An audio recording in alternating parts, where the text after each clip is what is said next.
ডান দিকে যারা বসে আছেন তারা আইন শৃঙ্খলা নিয়ে প্রচুর কথাবার্তা বলেন এবং আমাদের অনেক সমালোচনার সম্মুখীন হতে হয়।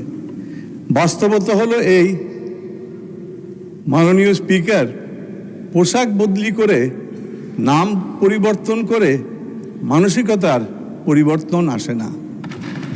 এটা হলো একটা অপ্রিয় সত্যি কথা। আপনি একজন সামরিক বাহিনীর সদস্য, আপনি বলুন তো আপনার এই গোত্রে কয়টা বিদ্রোহ ঘটেছে? এই সামরিক বাহিনীর নাম কি কোনো পরিবর্তন হয়েছে? এই সামরিক বাহিনীর নাম বাংলাদেশ সেনাবাহিনী রয়ে গেছে।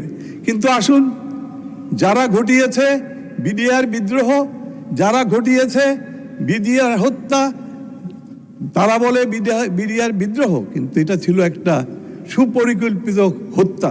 তারপরে করেছে কি,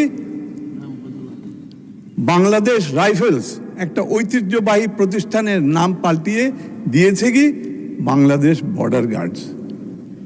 আপনি মনে করেন এই নাম পরিবর্তনে সেই যে দাগ, সে যে রক্তক্ষরণ হয়েছে, সেটি বাংলাদেশের সেনা কর্মকর্তারা যারা কমান্ডে ছিল তাদের মন মানসিকতার পরিবর্তন হবে?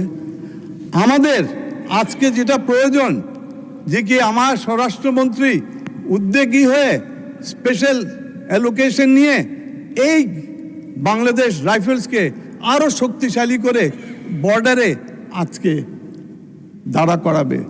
মাননীয় স্পিকার, আমাদের অর্থমন্ত্রী একটা ফিসক্যাল পলিসি উত্থাপন করেছে জাতির সামনে। তো আমি যখন সমাজে বিভিন্ন জায়গায় যাই তখন তারা প্রশ্ন করে, এই তোমাদের বাজেটটা এটা কি হলো?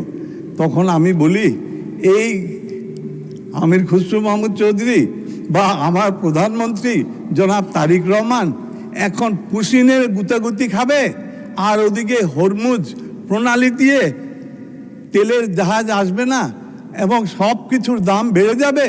কোন দিকে তারা তাদের দৃষ্টিপাত করবে?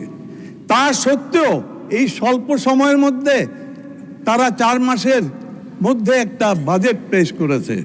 এই বইটি, এই পুস্তকটি মাননীয় speaker, every page, every chapter, প্রত্যেকটা পাতায় তুলে ধরেছে এই দেশের মানুষের বাস্তব চিত্রের কথা।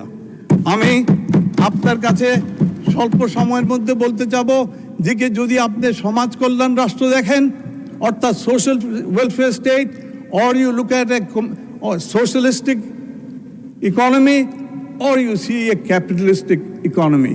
এই তিনটা রাষ্ট্রের একটা যেটা সোশ্যালিস্টিক ইকোনমি আছে, সেখানে দল নিয়ন্ত্রণ করে পুঁজিকে।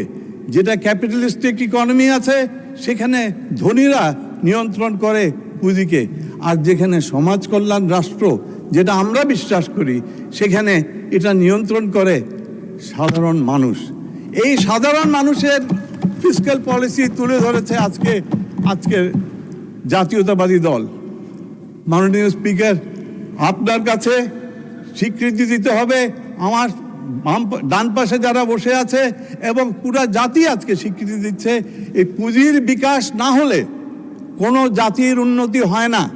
এবং এই পুঁজির বিকাশের জন্য বিভিন্ন কার্ড আপনার জাতীয়তাবাদী দল এই দেশে প্রচলিত করেছে সমাজ, প্রচলিত করেছে কৃষক কার্ড, মহিলা কার্ড, বিভিন্ন কার্ড, আপনার প্রবাসী কল্যাণ কার্ডও আপনার তুলে ধরেছে।